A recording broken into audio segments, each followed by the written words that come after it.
Hai guys, perkenalkan kami dari kelompok 1 ingin menyampaikan materi tentang efek suatu barang jika dikenai pajak yang berbeda dari mata kuliah perpajakan. Sebelumnya perkenalkan, Nama saya Yustina Puspitasari dengan NIM K76232120. Saya Sinta Aulia dengan NIM K76233101.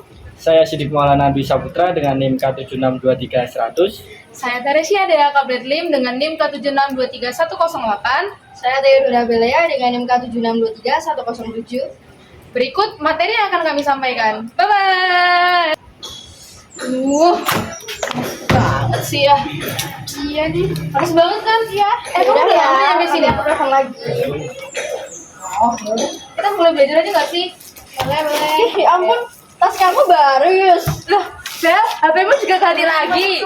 Wah, gila sih. Mahal banget sih. Gila banget. Kamu selalu beli HP baru ya? Enggak, pasti lebih mahal tas branded kamu Beda ya, dong. Kok harganya beda-beda sih? Apa bisa beda ya? Padahal kan ini sama-sama barang mahal ya? Apa ini ada hubungannya sama efek pajak ya? Hah? Pajak? Apaan tuh? Jadi guys, pajak itu adalah pungutan wajib yang dilakukan oleh rakyat kepada negara. Biasanya sih dalam bentuk uang dan akan masuk ke dalam kas negara. Oh jadi gitu pengertian pajak.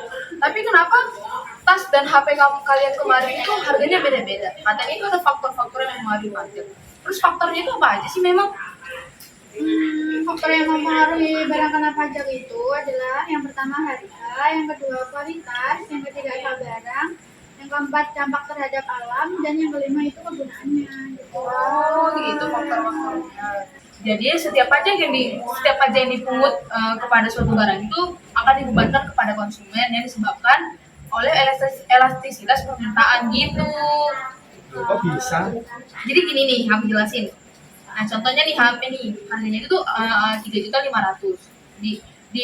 Dikeluarkan oleh produknya itu 3.500.000. Tapi pada saat masuk ke Indonesia itu terkena pajak 200.000. Jadi kita tuh akan bayar 3.700.000. Jadi harga yang kita bayar itu harga setelah pajaknya. Jadi harga awal ditambah dengan pajak yang harus kita bayar ke pemerintah gitu.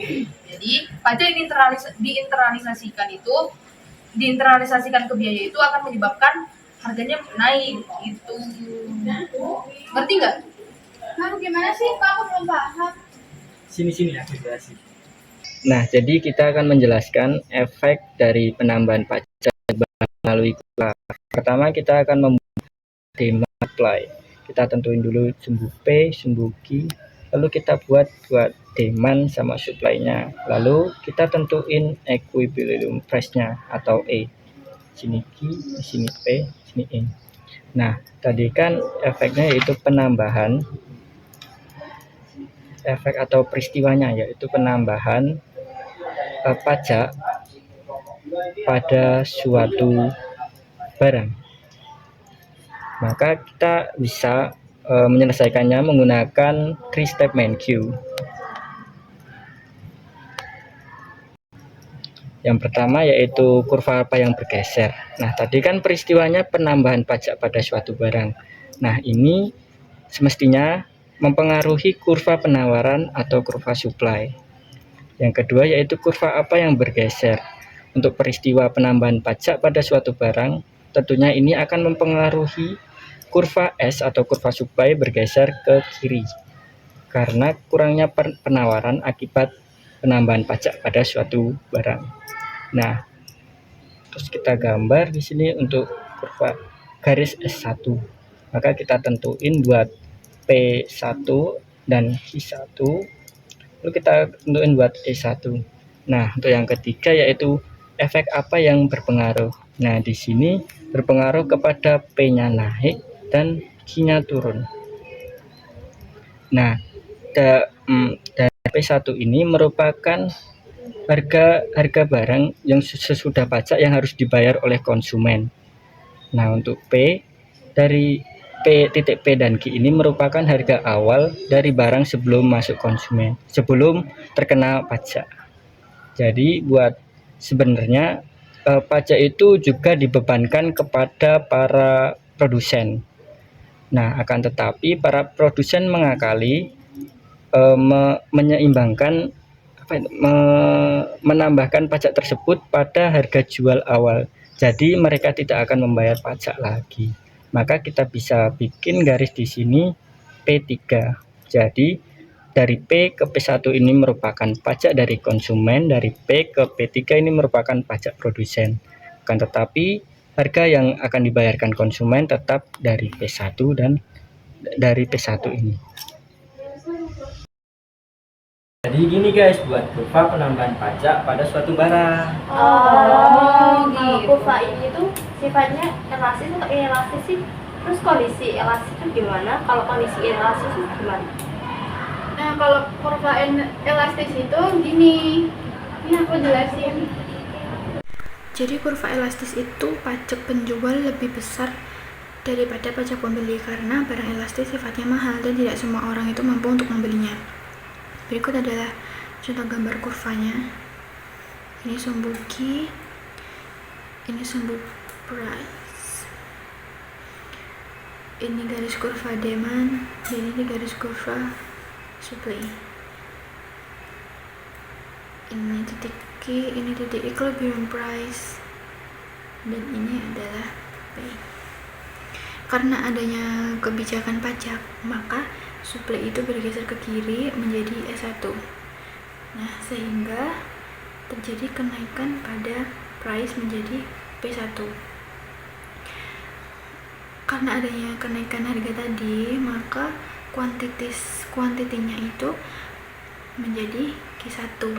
Nah, akibat adanya pajak itu diberikan dari pemerintah, maka menjadi P2. Dapat disimpulkan bahwa pajak itu lebih banyak dibebankan kepada produsen daripada konsumen. Nah, jadi gitu guys penjelasan kurva elastis. Terus kalau buat kurva inelastis gimana ya? Nah, kalau untuk kurva inelastis sih, sini biar aku yang jelasin. Jadi untuk kurva inelastis itu, kurva inelastis itu adalah kurva yang dimana pajaknya si pembeli lebih besar daripada si penjual.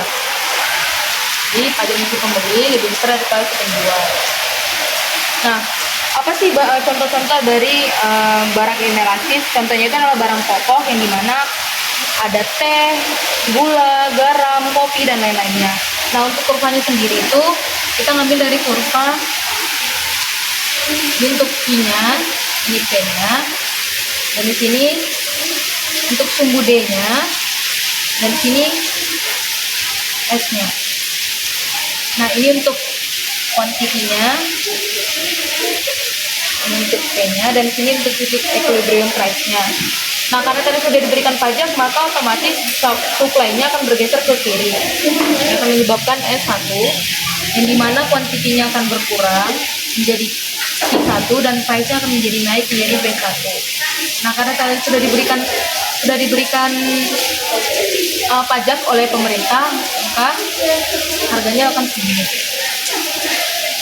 Nah, ini adalah pajak di konsumennya.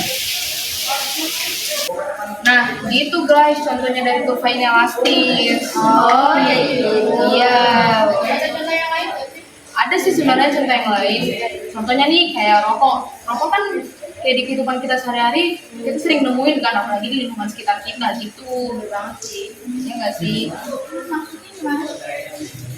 Ini loh, kenapa sih kita nggak naikin pajak rokok aja? Biar orang-orang yang merokok itu bisa berhenti rokok. Hah? Maksudnya gimana? Sini, aku gambarin kurvanya. Ini guys, yang pertama kita gambar dulu untuk kurvanya. Di sini ada titik D dan juga E. Kurva S dan juga demand. Nah, di sini kita menentukan titiknya dulu ya. Ada titik E. Lalu kita hubungkan sehingga ditemukan Q1 dan juga P1. Lalu peristiwa yang terjadi adalah mengurangi rokok, mengurangi pengguna rokok,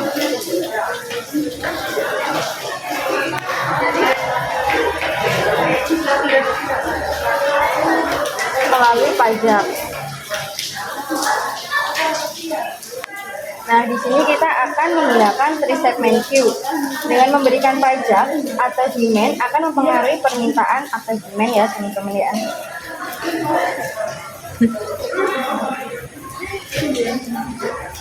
Lalu yang utama di sini kan yang bergerak kurva D, sehingga kurva D bergeser ke kiri. Lalu yang terjadi adalah demand-nya bergeser ke kiri. Ditemukan E2 sehingga ditemukan Q2 dan juga P2. Nah, hal ini mengakibatkan P-nya itu turun dan juga Q-nya turun. Jadi, instrumen pajak ini tuh dapat menekan kuantitas perokok. Nah, jadi gitu guys penjelasan contoh dari Kepala. Oh, jadi gitu, Bel. Nah, itu dia penjelasan materi dari kelompok kami. Terima kasih.